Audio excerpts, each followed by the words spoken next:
Welcome to DivkLearner, where we move a bit forward daily.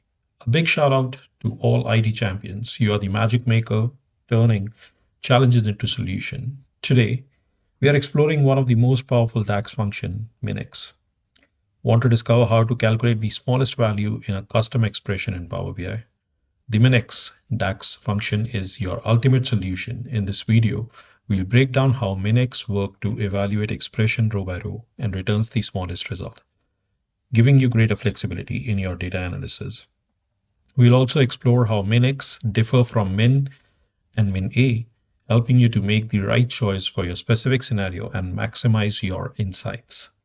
Mastering a DAX function at a time leads to powerful results. Let's take a bit forward daily. Join me on this exciting journey with DivkLearner. Before we jump in, make sure to hit the subscribe button and turn on notifications so you never miss a step in your Power BI journey. Here at DivkLearner, we empower you to take a bit forward daily and with practical tips and powerful techniques. Ready? Let's get started. So today, as we were mentioning, we are talking about the MINX function. So MINX function is it returns the smallest value from a table after evaluating an expression on each row of that table. Syntax, you write down the table name, you write down the expression. If you want to write down any variant, there's a choice there. So the MINX function, it takes the first argument on the table or the expression, and then the second argument actually has the expression that it is evaluating. So we can write down plus, minus, multiplication, division there as well. Let's very quickly see a simple example in which I want to show you that how we are working on it. So this is the same DAX function library which I've been using in all my previous videos. If you want to see the other ones like average, count demo, count rows demo, min demos, min A demos, and MINX, just go to my previous video and you would be able to see it.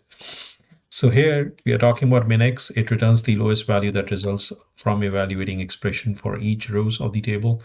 Very quickly, I'll show you the table. So what I'm working on is the quantity sold, and I'm talking about the product. So product have all the names like apple, banana, guava, and the things there. In order to get the details of these, look at my previous videos and you would be able to see it.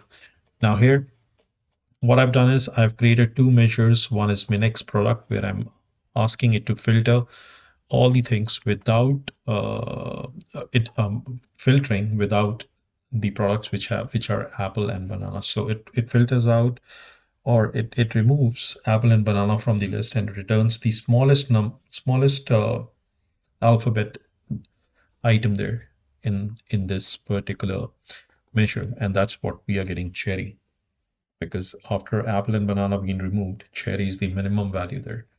The other thing is I've been using this MINX quantity. So what I'm writing down is MINX. I'm putting in the filter where I'm writing down the table name, then saying that the quantity is greater than 1. So whenever the quantity is greater than 1, which is the minimum value after that, that is 3.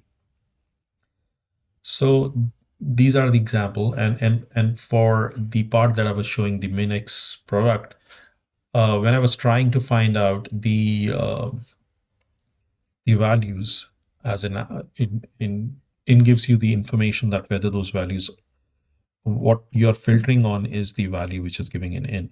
So any of the value, if the value in the fruit shop product column is equal to any of the values as apple or banana, it will be returning only that part of the table there. But because I've written down not here, so that means that it will not be considering apple and banana and everything except it. So I tried writing down not here, but it was not working. So I was a bit confused how to get it. Thanks to Perry2K, who has responded on this particular link, which I'll be sharing in the video as well. So due to him, what I was able to do is I was able to solve my problem of writing down the not there, and it is giving me the opposite value. Else it would have only selected apple and banana, but now it is not selecting apple and banana, both of them. So with that, we have come to the end of the module. So thanks for watching DivkLearner, where we move a bit forward daily. If this video helped you to understand the DAX function MINX, give it a thumbs up, share it with your network, and subscribe for more powerful Power BI Insight. Try these functions in your data model and let us know your experience in the comments below. Let's see you in the next one. Bye.